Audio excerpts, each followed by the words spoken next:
Historia 1. La escuela abandonada. Esta es una historia en la que no había pensado en mucho tiempo, y con razón. A mis amigos y a mí nos gustaba explorar lugares. Creciendo en Nueva Jersey, había suficientes sitios abandonados a distancia en coche como para mantenernos entretenidos por horas. Mucho de lo que hacíamos no era tan emocionante en retrospectiva, solo edificios en ruinas, bodegas vacías, cosas así, pero de vez en cuando nos topábamos con algo más interesante. Un lugar que llevaba un tiempo en nuestro radar era una escuela secundaria abandonada a unos 30 minutos en coche. No voy a decir el nombre aquí por razones de privacidad, pero cualquiera familiarizado con la exploración urbana del norte de Nueva Jersey probablemente sabe exactamente de cuál estoy hablando. Habíamos visto fotos del lugar en internet y decidimos que ya era hora de ir a verlo. Era a finales del verano y nos estábamos aburriendo de las actividades de siempre, que principalmente consistían en jugar baloncesto en mi patio y andar en coche sin rumbo. No recuerdo quién propuso la idea, pero fue algo bastante espontáneo. Éramos 4 esa noche: Yuri, Frank, Freddy y yo. Frank y yo éramos fanáticos del graffiti, así que llevamos algunas latas de spray negro y blanco. Además de eso, mi mochila tenía unos cohetes romanos que me habían sobrado del 4 de julio. Nuestra táctica con este tipo de cosas siempre era la misma: explorar el interior, llegar al techo, lanzar los fuegos artificiales y correr antes de que apareciera algún policía. Esta noche no iba a ser diferente. Yuri manejaba esa noche. Se estacionó en una calle lateral a unas pocas cuadras de la escuela y bajamos. Nos dirigimos hacia el lugar y nos llevamos una grata sorpresa al ver que la reja del perímetro había sido cortada. Estábamos preparados para saltarla, pero me alegró no tener que hacerlo. La escuela era enorme, más grande de lo que las fotos en internet nos habían hecho creer. Habría tomado una eternidad explorarla toda, pero eso era algo bueno, ya que los 4 teníamos tendencia a aburrirnos muy rápido. Frank lideró el camino por el hueco en la reja, seguido de Yuri, luego yo, y después Freddy. Freddy era el más valiente, así que se ofreció a ir al final. Encontramos una puerta que no estaba tapada con tablas y entramos. Incluso con nuestras linternas, el ambiente era escalofriante. Imagínate tu escuela de la infancia, pero en completo silencio. Cada pasillo estaba despojado hasta los cables expuestos y los azulejos desmoronados. El aislante colgaba del techo y había pedazos de muebles rotos por todas partes. La entrada que encontramos daba a un pasillo por el que comenzamos a caminar alegremente con las linternas encendidas. Todos teníamos linternas muy potentes, algo de lo que estábamos muy orgullosos por alguna razón. Cuando digo potentes, lo digo en serio.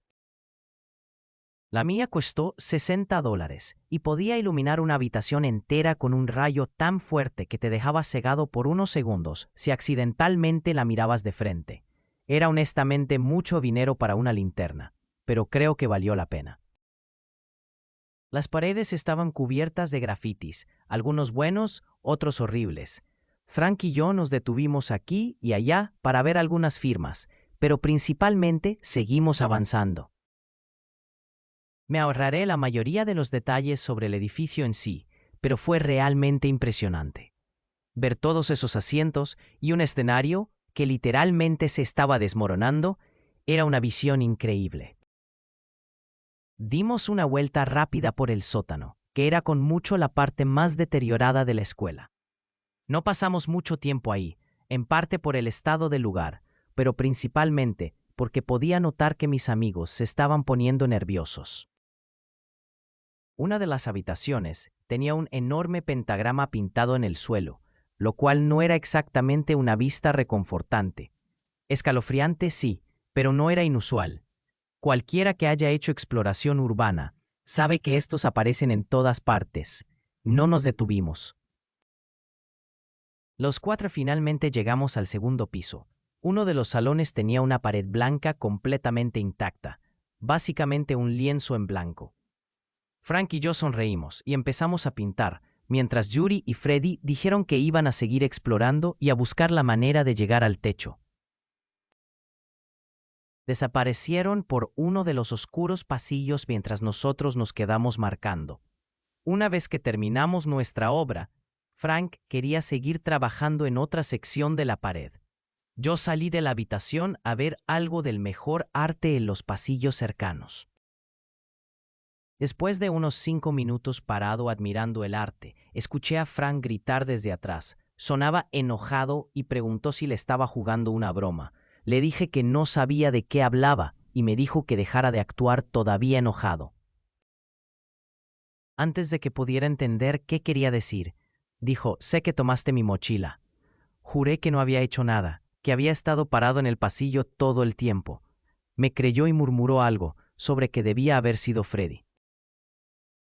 Para ser honesto, era el tipo de cosa que Freddy tenía tendencia a hacer. Registramos el cuarto con nuestras linternas solo para estar seguros, pero no había nada. La mochila había desaparecido. Ya no podíamos hacer más graffiti sin la mochila, ya que tenía toda la pintura sin usar. Así que fuimos a buscar a los chicos, que para entonces asumíamos que ya estaban en el techo. Subimos todo lo que las escaleras nos permitían, pero desafortunadamente no llevaban al techo. Deambulamos por el piso sin rumbo, revisando varios cuartos en busca de una salida hacia arriba. En un momento, entré a una pequeña habitación lateral y me quedé paralizado. Ahí, en la pared, había otro pentagrama como el que habíamos visto en el sótano, solo que este era mucho más inquietante. Estaba recién pintado, lo que podía notar porque la pintura aún chorreaba. Y en la esquina del cuarto estaba la mochila de Frank, simplemente ahí tirada. Frank entró al cuarto detrás de mí e inmediatamente notó lo que yo estaba mirando. Sin pensarlo 2 veces, agarró su mochila del suelo y dijo en voz bastante alta: «¿Qué demonios le pasa?». No respondí. Incluso como broma, parecía algo que cruzaba un límite demasiado lejos, incluso para Freddy. Salimos de la habitación y comenzamos a caminar por un pasillo al azar en silencio, solo queriendo encontrar a nuestros amigos. De repente, escuchamos pasos rápidos y fuertes acercándose. Eran Freddy y Yuri, quienes nos hicieron señas de que los siguiéramos. Ni siquiera tuvimos tiempo de estar enojados con Freddy, solo corrimos. Esta es una buena regla para vivir. Si alguien te dice que corras, no te quedas parado haciendo preguntas. Eso es simplemente estúpido. Mientras corríamos, Yuri trató de explicar qué estaba pasando, pero no podía entenderlo bien con todo el ruido. Lo único que capté fue que huíamos de alguien, muy probablemente de varias personas. Los 4 tratamos de encontrar la salida, pero era un laberinto ahí dentro, especialmente dadas las circunstancias.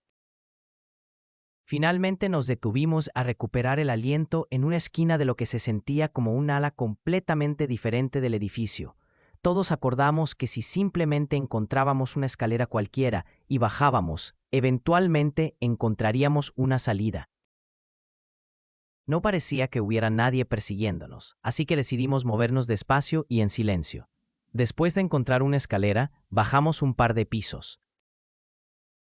Una vez que llegamos a lo que todos acordamos era la planta baja, comenzamos a caminar por el pasillo creyendo que estábamos a salvo. Pero entonces un agudo sonido de silbido nos llegó desde algún lugar frente a nosotros. Un silbido constante y agudo. Es la mejor manera que tengo de describirlo. Sonaba como alguien imitando a un gato. Los 4 nos congelamos, esperando que quien estuviera ahí no nos hubiera notado. Pero mientras retrocedíamos lenta y silenciosamente por donde habíamos venido, una voz profunda dijo algo desde la oscuridad frente a nosotros. Dijo palabra por palabra: «Debería haberte cortado cuando tuve la oportunidad».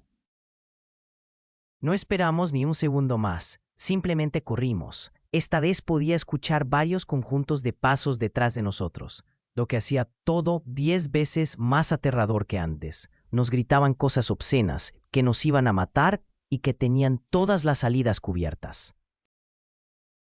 Fue el momento más aterrador de mi vida.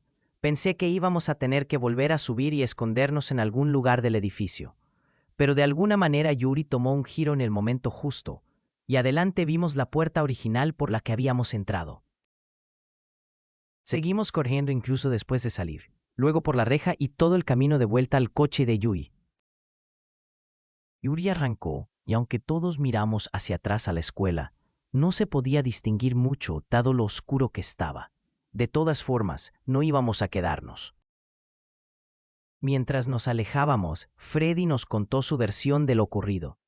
Dijo que después de no encontrar la manera al techo, habían bajado un piso a buscarnos.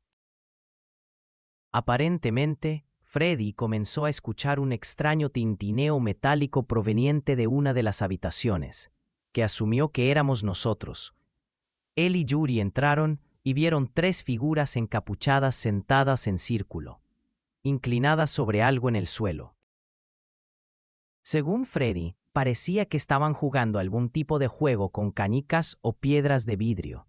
En cuanto nos notaron, comenzaron a levantarse del suelo para perseguirlos. Yuri y Freddy corrieron de vuelta al 4º piso para tratar de despistarnos, que fue donde nos encontraron. Había tantas cosas que no tenían sentido.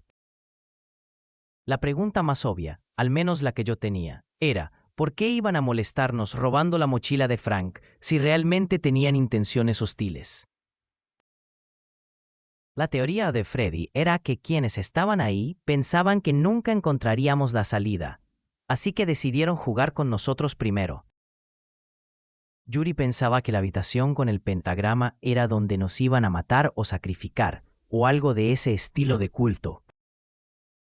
Yo estaba bastante convencido de que ni siquiera nos habían estado persiguiendo, que simplemente habían bajado para cortarnos el paso cuando eventualmente encontráramos el camino hacia abajo. Otra cosa, debía haber al menos 4 personas allá adentro, ya que una de ellas había estado molestándonos mientras Yuri y Freddy se encontraron con otras 3. Simplemente no cuadraba. Sé que nos suena tan aterrador cuando lo desglosé así, pero créanme, si hubieran estado ahí, habrían sentido un terror absoluto.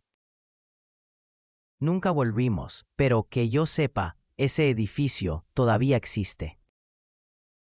Historia 2, el intruso. Esto sucedió hace poco más de 5 años. Acababa de mudarme a mi primera casa, en la que actualmente ya no vivo. En ese entonces, venía de una larga temporada en un departamento pequeño en el centro de Spokane. Ubicación conveniente, claro, pero me había cansado del ruido constante del tráfico, las banquetas llenas de gente y la sensación de poder escuchar a mis vecinos respirar a través de las paredes. Ya no era un chico joven y estaba listo para algo más tranquilo. El lugar en el que terminé rentando era una pequeña casa de un solo piso en las afueras de un pueblo rural, escondida detrás de una franja de pinos con un angosto camino de grava. En realidad no hay mucho más que decir sobre ella, porque no era gran cosa, solo 2 pequeños cuartos, una cocina anticuada y un baño pequeño, pero era tranquila. Los vecinos más cercanos estaban a cierta distancia calle abajo, fuera de la vista y definitivamente fuera del alcance del oído. Encontrar trabajo por allá fue lo más frustrante, pero eventualmente logré conseguir uno. Entre las horas y el agotamiento general, no tenía mucha rutina. Vivía principalmente de comida para llevar y me mantenía alejado de todos, sin vida social de ningún tipo, lo cual no me molestaba. Esta noche en particular ocurrió a finales de octubre. Acababa de llegar a casa del trabajo, tal vez alrededor de las 9:45. Había sido un día largo, uno de esos turnos mentalmente agotadores en los que lo único que quieres es comida y un lugar tranquilo donde sentarte. Me quité las botas, me cambié de ropa y pedí comida china de un lugar que había usado un par de veces antes. No había aplicaciones de entrega que dieran servicio en esa zona, así que las opciones para pedir comida eran bastante limitadas y dependían puramente de qué lugares estuvieran dispuestos a manejar hasta allá. Eran poco después de las 10 cuando sonó el timbre. Recuerdo haber pensado, vaya, qué rápido. Caminé hacia la puerta principal y miré por la mirilla. Había un tipo parado ahí con una sudadera y jeans, con las manos en los bolsillos, pero no traía ninguna comida. Sin bolsa, sin recibo, nada que remotamente pareciera de un repartidor. Debería haberme dado cuenta antes de lo que estaba pasando, pero mi cerebro estaba funcionando en modo bajo y simplemente no estaba pensando con claridad. Contra mi mejor juicio, entreabrí la puerta ligeramente, dejando la cadena puesta. Le pregunté si venía con la comida. Hizo una pausa de un par de segundos y luego asintió, diciendo algo sobre querer verificar el pedido antes de traerlo de su coche. Fue entonces cuando recobré el sentido. Le dije directamente que si no traía la comida a la puerta, iba a llamar a la policía. En lugar de responder, murmuró algo entre dientes, antes de darse la vuelta y caminar por el camino de entrada. Lo observé hasta que desapareció en la oscuridad, todo el tiempo pensando si debía decir algo. Decidí no hacerlo, lo cual sigo creyendo que fue lo inteligente. De cualquier manera, mis tripas se revolvían en ese momento. Cerré la puerta con llave, luego agarré mi teléfono y llamé al restaurante. El gerente contestó y después de que le expliqué lo que había pasado, me dijo que la comida ni siquiera había salido todavía. Ese fue el momento en que todo encajó. Quien acababa de estar en mi puerta era un desconocido con la intención de robar el lugar o hacer algo incluso peor. Dios sabe qué. Llamé a la línea no urgente de la policía y reporté lo que había pasado. El operador me aconsejó mantenerme alerta y dijo que lo anotarían para patrullaje. No era urgente como para enviar una respuesta, pero sí suficiente para quedar registrado. Lo cual me pareció justo, ya que en realidad no había pasado nada. Y con toda probabilidad, el tipo probablemente ya se había ido. 20 minutos después, llegó el verdadero repartidor. Tomé la comida, le pagué y eso fue todo. Alrededor de las 11:30, estaba en la sala viendo televisión con las luces apagadas cuando escuché un ruido. Un tenue sonido de raspado proveniente de la parte trasera de la casa. Silencié el televisor y me congelé, tratando de estar lo más callado posible. Después de unos angustiantes segundos de silencio, escuché el sonido de raspado de nuevo. Venía de la puerta trasera. Estaba absolutamente seguro de ello. Me quedé mirando fijamente la puerta trasera y, para mi horror, la perilla se agitó ligeramente varias veces. Alguien la estaba probando. Sin pensarlo más, llamé al 911 en silencio y les dije lo que estaba pasando. Agarré un cuchillo de cocina y me encerré en mi habitación, todavía tratando de hacer el menor ruido posible.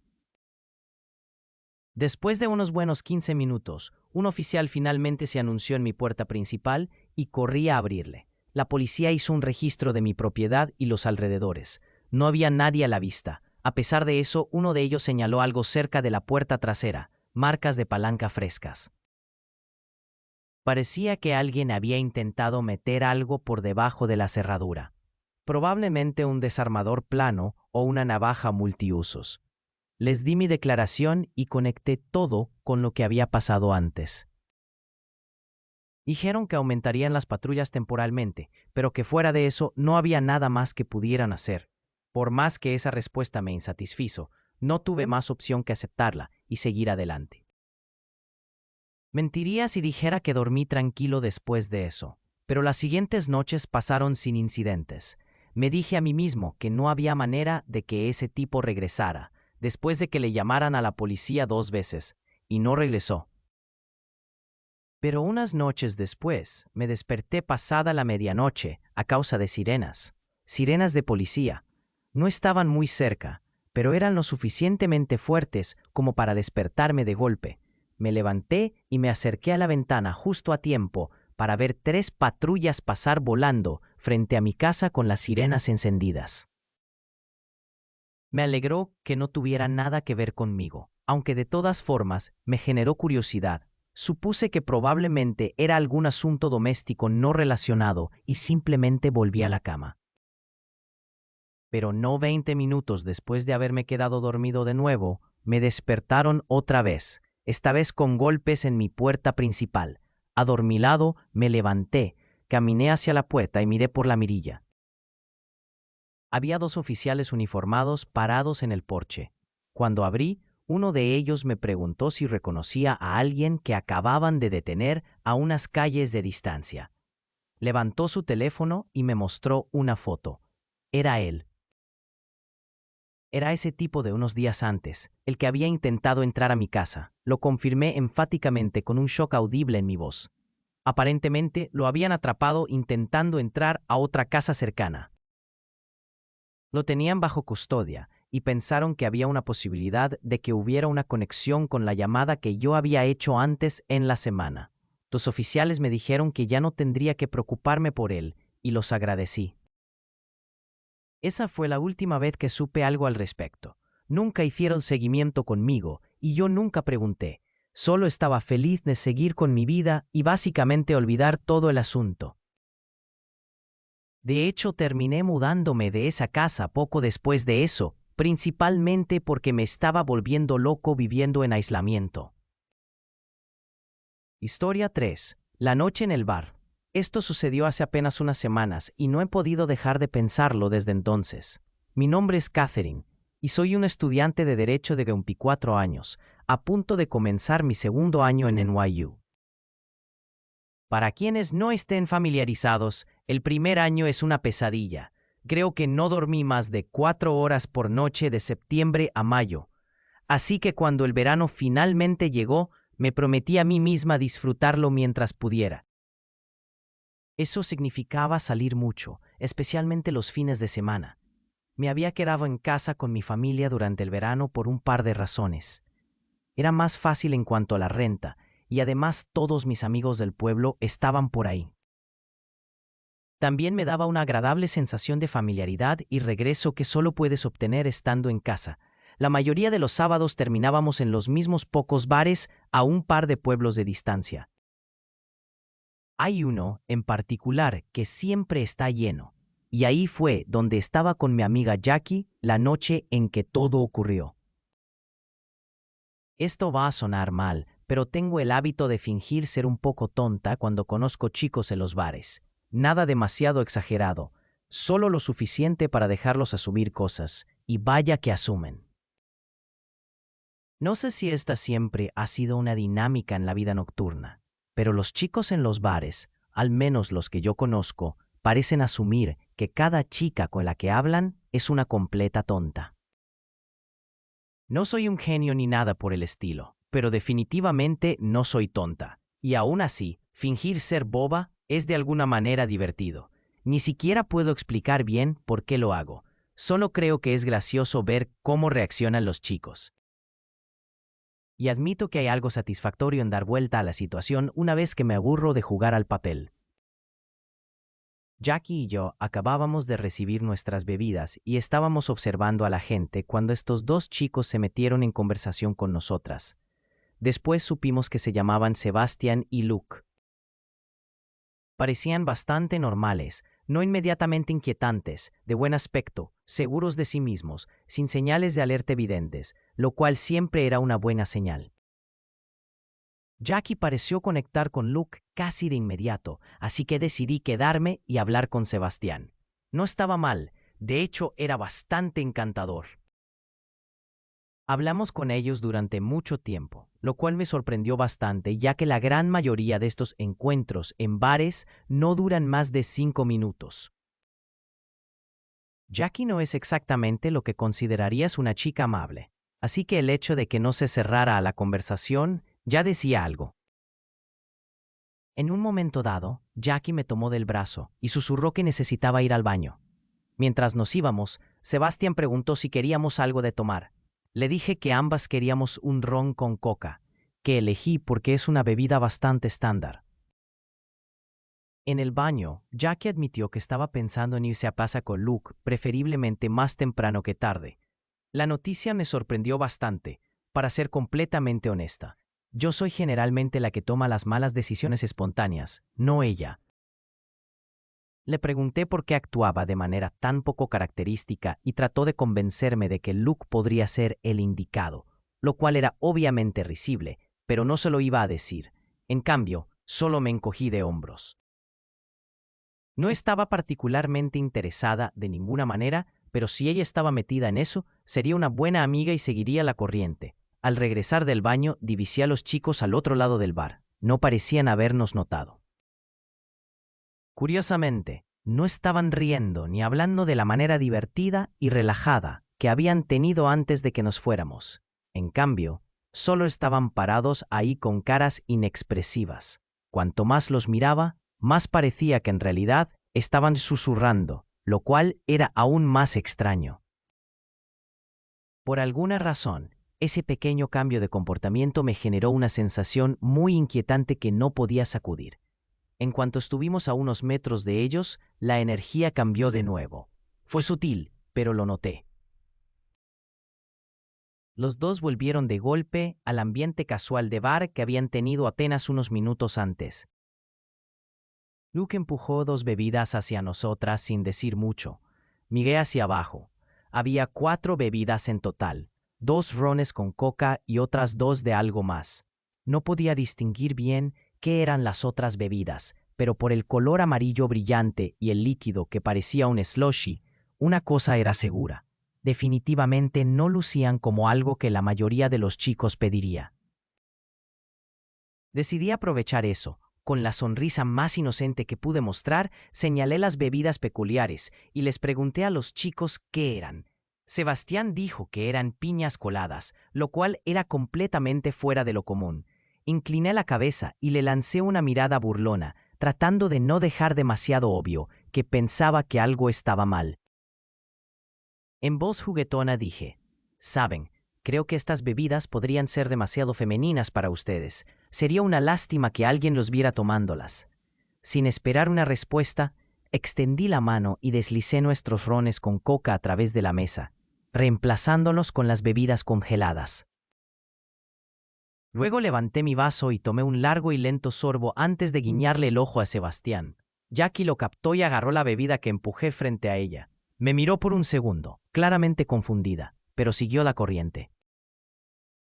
Sebastián me miró fijamente por un largo segundo con los ojos entrecerrados, como si me estuviera evaluando. Luego simplemente dijo, «Touché», y comenzó a tomar el ron con coca. Hay que admitir que eso me tranquilizó. Luke hizo lo mismo. Terminamos las bebidas sin incidentes. En ese punto, Jackie era bastante obvia en cuanto a que no le molestaría irse pronto. Luke eventualmente captó la indirecta y sugirió que fuéramos todos a su departamento a tomar algo más. Fue entonces cuando empecé a sentir que todo volvía a la normalidad. No creía que fuera probable que los chicos nos invitaran si sospechaban que sabíamos algo. Pedimos un Uber al departamento de Luke, que no era nada lujoso, solo una unidad modesta en un segundo piso de un pequeño complejo cercano. Por dentro estaba más limpio de lo que esperaba, pero extrañamente minimalista. No había mucho mobiliario ni decoración en ningún lado, casi como si acabara de mudarse. Luke tenía algunos White Claws en su refrigerador, así que mantuvo el ambiente bebiendo esos y poniendo música en su televisor. Al principio todo parecía normal. No había ninguna señal de que algo estuviera mal. De hecho, parecía que los chicos estaban empezando a sobresalir. Pero eso no duró mucho. No podríamos haber estado ahí más de 20 minutos cuando las cosas se pusieron extrañas de nuevo. Los chicos parecían estar emborrachándose progresivamente muy rápido. Comenzaron a arrastrar las palabras y a reírse solos. Y luego, así nomás, los dos se quedaron dormidos en el sofá con minutos de diferencia. Fue una vista bastante aterradora. Mi sospecha inicial de que habían alterado nuestras bebidas quedó demostrada frente a nuestros propios ojos. Jackie no entendía lo que estaba pasando, pero no la culpo. Estaba significativamente más ebria que yo. Se abalanzó hacia Luke e intentó despertarlo a bofetadas, pero la jalé hacia atrás y le dije que se calmara. Le pregunté si recordaba que yo había cambiado las bebidas, y luego le dije que pensaba que era porque posiblemente les habían hecho algo. Y resultó que yo había tenido razón. Me miró con una expresión de shock, y luego solo dijo, «Dios mío», una y otra vez. Las dos nos quedamos sentadas ahí por unos minutos tratando de calmarnos mutuamente y pensar qué hacer. Yo quería simplemente irme en ese momento, alejarme lo más posible de esos chicos, pero Jackie estaba decidida a encontrar algún tipo de evidencia incriminatoria. Miramos un poco por ahí, pero no somos detectives de crimen. Además, ¿qué se supone que íbamos a hacer exactamente? No íbamos a poner el lugar de cabeza buscando algo que ni siquiera sabíamos que estaba ahí. Le dije esto a Jackie y después de un poco de insistencia, finalmente logré que lo dejara. Nos fuimos poco después de eso. Creo que ambas seguíamos en shock. Nunca fuimos a la policía, ni esa noche ni a la mañana siguiente. Y a estas alturas, probablemente nunca lo haremos. Sé que eso puede sonar irresponsable o incluso estúpido, pero no tenemos ninguna evidencia real de que hayan hecho algo siniestro o ilegal. También existe la posibilidad de que realmente se hayan emborrachado muy rápido, pero creo que es poco probable, y Jackie también lo cree. De cualquier manera, no creo haber estado nunca tan cerca de un peligro real. ¿Por qué alguien drogaría a chicas que ya están dispuestas a irse a casa con ellos? Es un completo misterio para mí. Eso me hace pensar que planeaban algo incluso peor, como si la situación no fuera ya del tipo que nunca tiene un final feliz. Y esta es la parte que más me confunde y me hace dudar de mí misma. ¿Por qué demonios habrían aceptado llevarnos a su casa si sabían que en pocas horas iban a desplomarse? Supongo que es posible que pensaran que las drogas no les afectarían tanto por su mayor tamaño, pero no sé. Tal vez eso es simplemente absurdo. ¿Por qué tomarse el riesgo? Realmente no puedo explicar nada de esto. Esto es algo en lo que voy a pensar regularmente por un tiempo. Sé que fue mi propia imprudencia dejar que alguien más controlara mi bebida, pero es simplemente increíble pensar en lo que algunas personas son capaces de hacer para conseguir lo que quieren.